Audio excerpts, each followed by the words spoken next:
KXTC Podcast. Le samedi 17 décembre 2022, au dépôt de l'association des trains touristiques du Centre-Var à Besse-sur-Issole, aura lieu le train du Père Noël, avec un petit marché de Noël bio, avec producteurs et artisans locaux. Nous avons demandé à Julien Vincent des précisions complémentaires sur cette manifestation. Alors on parle d'abord du train du Père Noël. Comment vous allez organiser ça ?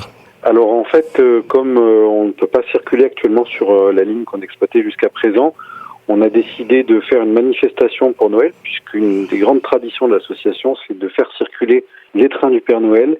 Cette année, donc, comme on ne peut pas rouler, on a décidé de faire une manifestation avec le Père Noël autour du train à notre dépôt à Besse-sur-Issole pour accueillir les familles et les enfants, proposer à tous ceux qui aiment les activités proposées par l'association un moment convivial sur la thématique de Noël. Il y a aussi le marché bio. Alors, j'ai entendu parler que les gens qui participaient à ce marché bio, vous aviez déjà des relations, puisque je me rappelle que j'étais venu vous voir à la fois au dépôt et puis en gare de Sainte-Anastasie, et puis il y avait des produits qui étaient proposés. Tout à fait, on fait appel un petit peu à des producteurs locaux pour venir donner un petit plus à notre manifestation, puisque malheureusement, comme on peut pas rouler, il fallait pouvoir aussi que ce soit pas seulement un train arrêté avec le Père Noël dedans, mais que les gens puissent avoir un moment convivial autour de producteurs locaux, mais également d'un petit point pour avoir des boissons chaudes. L'occasion de découvrir votre dépôt que moi je connais avec toutes les différentes machines que vous avez. C'est ça, on héberge la plus grande collection de matériel ferroviaire historique de la région Côte d'Azur.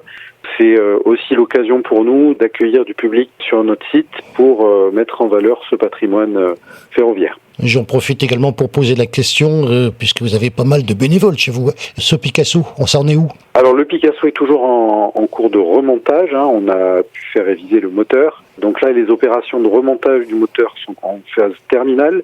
On espère pouvoir le démarrer prochainement, mais bien sûr, on aura bien du travail pour reprendre la carrosserie et l'aménagement intérieur. Ce sera une grande révision générale pour ce matériel. Alors on va parler bien sûr de cette ligne Carnoul-Brignoles, qui va même au-delà d'ailleurs. Ça en est où ? Alors actuellement, on est toujours dans le processus de réflexion autour du transfert de gestion de la ligne aux collectivités territoriales.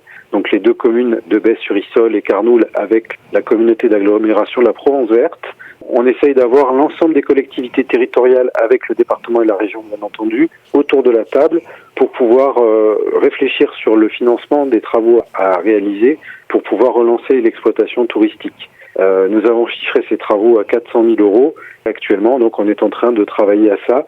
Malheureusement, ça prend du temps puisqu'il est parfois difficile d'accorder les agendas des uns et des autres, mais on espère que bientôt le sujet pourra avancer et se débloquer pour une reprise d'exploitation, on l'espère, si ce n'est pas cette année, en début d'année prochaine.